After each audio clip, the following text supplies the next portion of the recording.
Hello, classmates. I just wanted to t- turn in a video for my final paper.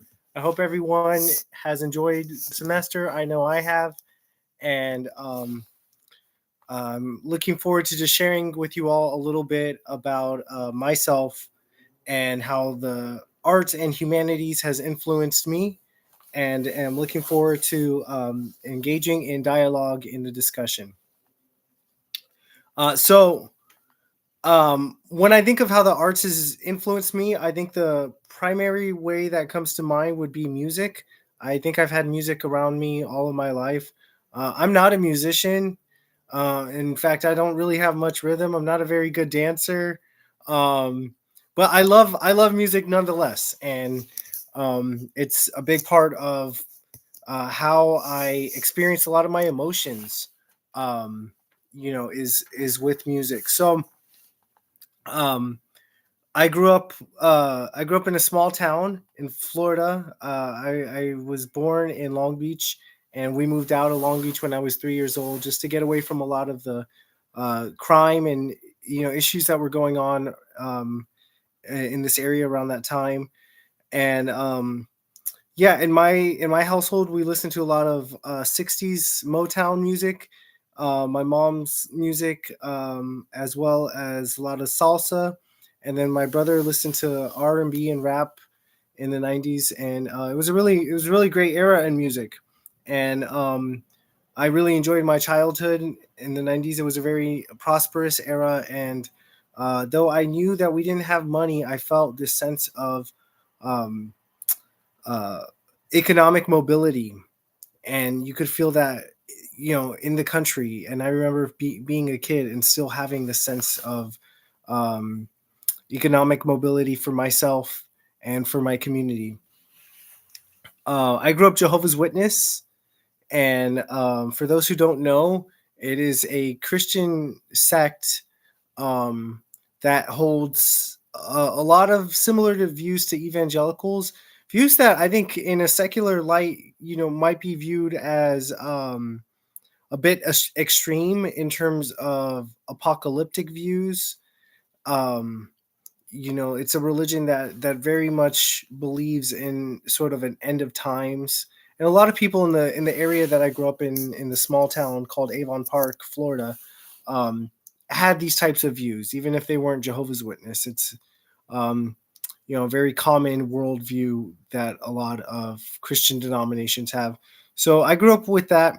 I also grew up with a vision of paradise earth, and the artwork on the literature is very inspiring, and I would say that that's one of the foundations for spiritual worldviews that I hold to this day. And for those who aren't familiar with the religion, Jehovah's Witnesses have beautiful tracks that depict what a paradise earth would look like. And the idea is that we are supposed to live in harmony with one another, not practice any war, and just take care of the earth and take care of one another, and just um, live on the earth. And I think that that's a very nice worldview, and it's one that I grew up with as a child, and it's one that I choose to adopt now. I may not have the same views towards the apocalypse or the same views about religion or the Bible as they do, but that is something that I grew up with. Um, in middle school, I remember feeling very awkward. I didn't have any friends that I remember. Unlike my childhood, I do remember having friends, and I just remember dealing with a lot of feelings of insecurity, um, and having a strong desire to fit in. And during that time, I do remember music also being part of dealing with those complex feelings. So moving along, in high school, I was very rebellious, and to be honest with you, I'm still very rebellious.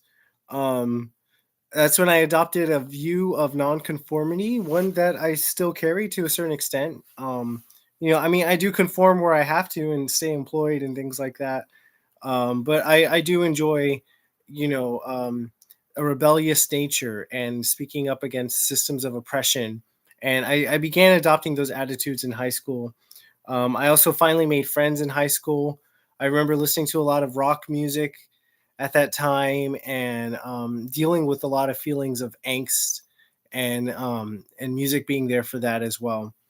Um, I also remember begin feeling a sense of healing from friendship that I was experiencing at that time, healing from um, those awkward feelings and those hard feelings that I was dealing with in middle school. Um, as an adult, I moved to California and I became a socialist, revolutionary. I'm 36 years old and I've been active in politics since I was 20. And I'm very inspired. I'm very inspired to make a difference in this world. I'm very concerned about our future and the environment, the poor air quality that we have here in LA, and these refineries, and the fact that they cause cancer and asthma. And eventually they warm the planet. And so they're a threat to all life on Earth, as far as I can tell. So I've become an activist, and music is there for all of it.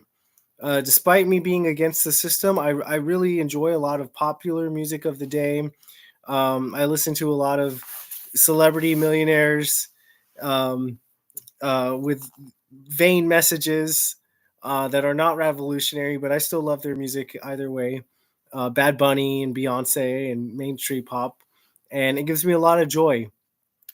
And I love to dance around in my room, and um, I love to have fun. And music to me is very fun, and that helps me heal, I think, a little bit from a lot of the anxiety that I choose to engage in now, which is that I choose to have a level of concern for the well-being of humanity on this planet, and for the well-being of the living creatures on this planet, the trees and the oceans.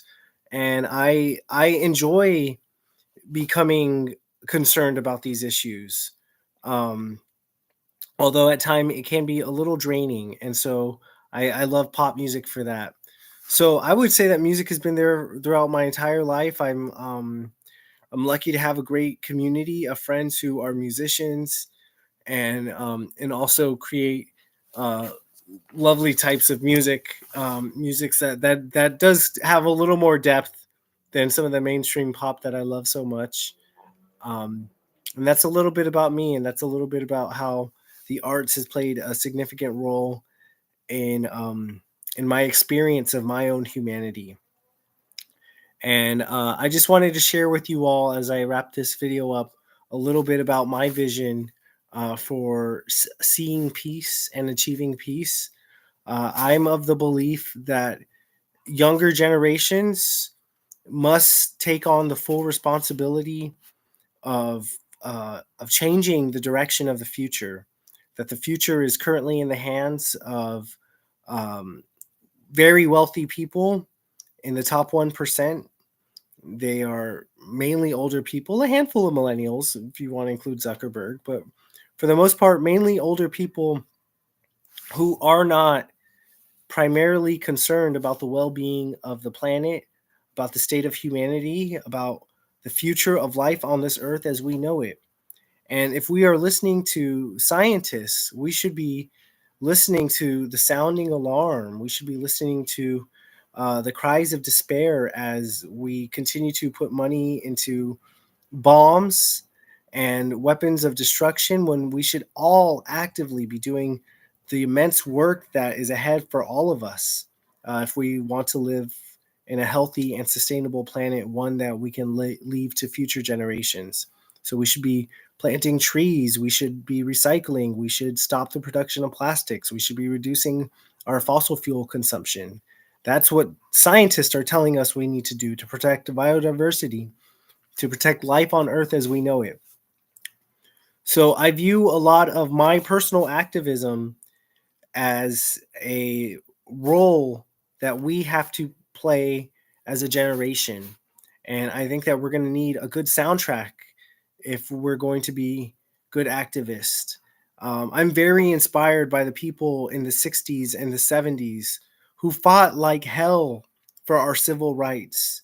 Thank God that people fought in the 1960s for civil rights, for us to go to the same school, for us to be on the same bus together.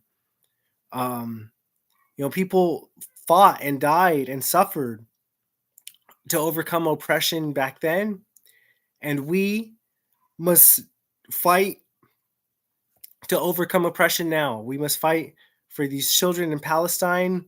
We must fight to protect our Mother Earth. We must fight to bring peace, as ironic as that sounds. And music is a tool for us to connect and for us to heal. And I just wanted to share with you all my vision for seeing peace in this world, and that is that we all commit to protecting the earth for one another. And I hope that our generation can not only live up to the task ahead, but that we leave a great soundtrack for future generations. And I am so inspired by the soundtrack of the 60s and 70s. I hope that our soundtrack is just as popular and just as radical and just as revolutionary.